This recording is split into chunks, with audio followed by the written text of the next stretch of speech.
اب ایک اور بڑا مسئلہ ہے، وہ ہے امتحانات اگر حالت روزہ میں آ جائیں، ایگزامس. آیت اللہ سیستانی نے باقاعدہ ایک بڑا مفصل اس کے اوپر اپنا ایک فتویٰ روزہ اور امتحانات کے سلسلے میں ایک دیا ہے. اچھا وہ ابھی ہم آپ کے سامنے اس کے ترجمے کے طور پر، تو آپ دیکھیں گے اس سے اندازہ ہوگا کہ روزہ چھوڑنا کتنا مشکل کام ہے، شریعت نے کتنے اس میں سختی کی ہے. اچھا اب آپ مرحلے وار جس طریقے سے ابھی آپ نے ایسے افراد جن کی نوعیت ملازمت کی ایسی ہے ان کے لیے کتنے مراحل ہیں، اسی طریقے سے ایگزامس اور روزہ اس کے مرحلے کیا ہیں. دیکھیے پہلی صورت یہ ہے کہ اسکول اور کالج کی پڑھائی کو مکمل کرنا بنیادی طور پر آیت اللہ سیستانی فرماتے ہیں کہ روزہ چھوڑنے کا عذر نہیں. یہ تو سارے مجتہدین بھی کہتے ہیں، لہٰذا وہ پڑھائی بھی کرے، امتحان بھی دے، ساتھ میں روزہ بھی رکھے. یہ تو پہلی صورتحال. یہ عذر نہیں ہے کہ میرے ایگزام ہے تو میں روزہ چھوڑ دوں، نہیں، پڑھائی بھی کرے، روزہ بھی رکھے. اچھا اسٹوڈنٹ جو ہے، جو طالب علم ہے، وہ روزہ اور پیپر ایک ساتھ نہیں کر سکتا. اگر ایسی صورتحال ہے تو پھر ایک صورتحال یہ بنے گی، آیت اللہ خود سیستانی فرماتے پڑھائی چھوڑ دے اگر ممکن ہے، روزہ رکھے. مثلا بہت سے افراد ایسے ہوتے ہیں کہ جو اتنی زیادہ اہم نہیں ہے اس وقت پڑھائی، مثلا ویسی بی اے کر رہے ہیں، ویسی کوئی ڈپلوما کر رہے ہیں، فارغ بیٹھے ہوئے تو فلاں کورس کر رہے ہیں، کوئی ایسا بہت بڑا زندگی کے اندر ان کے مسئلہ نہیں آئے گا، کوئی بات نہیں، پیپر اگلے سال دے دیجیے گا، سپلیمنٹری میں دے دیجیے گا، لیکن روزہ رکھیں. یہ اس صورت میں ہے جبکہ اسٹوڈنٹ کے لیے ایسا کرنا زیادہ مشکل نہ ہو، یا مشکل ہے لیکن بہت زیادہ مشکل نہیں ہے. جیسے پروفیشنل کالج کی پڑھائی ہے، ساری زندگی اس کا کیریئر ضائع ہو جائے گا، اب ایک الگ مسئلہ ہو جائے گا. اگر ایسا کوئی مسئلہ ہے کہ پڑھائی اور روزہ ساتھ ہو سکتے ہیں تو روزہ رکھنا پڑے گا. پیپر اور روزہ ساتھ نہیں ہو سکتے اگر، تو وہ پھر جو ہے اگر ممکن ہے اس کے لیے بہت زیادہ اہم نہیں ہے امتحان، تو امتحان چھوڑ دے، سپلیمنٹری میں دے، اگلے سال دے. لیکن اگر بہت مشکل ہو رہی ہے، نہیں، اس کی کیریئر ضائع ہو جائے گا اور اسی سال اس کو مکمل کرنا ضروری.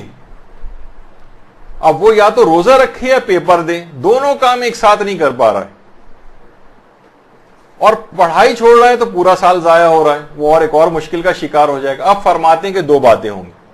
پہلے چیز یہ کہ اگر وہ پیپر والے دن 22 کلومیٹر سفر کر سکتا ہے تو اپنے روزے کو قصر کر لے.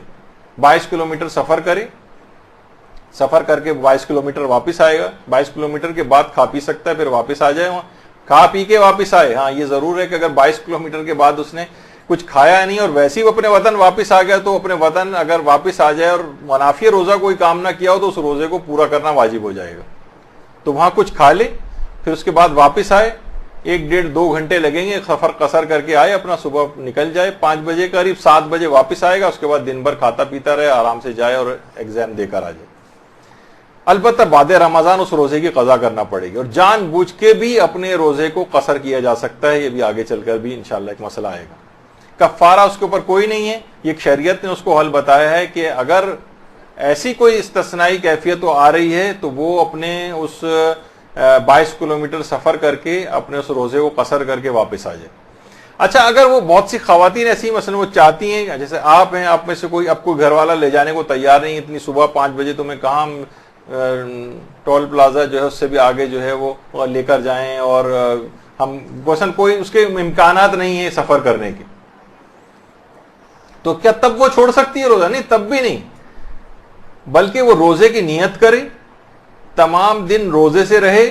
جب اس کے لیے ناقابل برداشت کیفیت آئے اور اسے یہ لگے کہ اگر اب میں نے کچھ کھایا پیا نہیں تو اب میرے لیے ممکن نہیں ہے اس کو برداشت کرنا، تو وہ صرف معمولی مقدار کھانے پینے کی اتنی مقدار استعمال کر لے جس سے وہ ناقابل برداشت کیفیت ختم ہو جائے. ایسا نہ ہو کہ گھٹا گھٹ وہ پانی پی لے کئی گلاس، یا مثلا خوب سارا پیٹ بھر کے کھانا کھا لے، نہیں، یہ نہیں کر سکتی، حرام ہو جائے گا.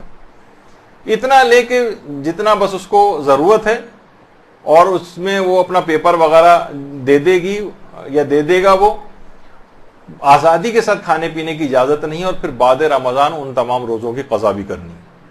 تو آپ نے دیکھا کہ ایگزام والا مسئلہ بھی اتنا آسان نہیں کہ لوگ کہتے کوئی بات نہیں، گھر والے بھی کہہ رہے ہیں بھائی امتحان ہے، پروفیشنل کالج کا امتحان ہے، یونیورسٹی کا امتحان ہے، سال ضائع ہو جائے گا. نہیں، زیادہ تر افراد بڑے آرام سے روزہ رکھ سکتے ہیں.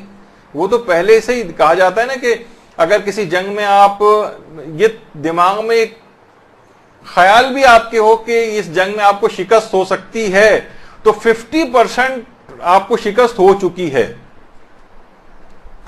صرف امکان رکھنے کی. ہمیشہ یہ ہوتا ہے کہ نہیں ہمیں فاتح ہونا ہے تو پھر آپ کو فتح ملے گی, ورنہ اگر پہلے سے ہار مان کے بیٹھ گئے یا دماغ میں سوچ کے بیٹھ گئے کہ میری طبیعت کہیں خراب نہ ہو جائے تو وہ سائیکولوجیکل ایک برڈن بھی آپ کے اوپر آ جائے گا اور ایسا لگے گا جیسے واقعی طبیعت ایسی خراب ہو رہی ہے کہ جیسے جان نکل جائے گی.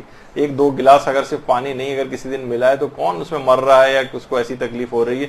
تھوڑی سی پریشانی ضرور ہے کہ پیاس زیادہ لگ رہی ہے, بھوک زیادہ لگ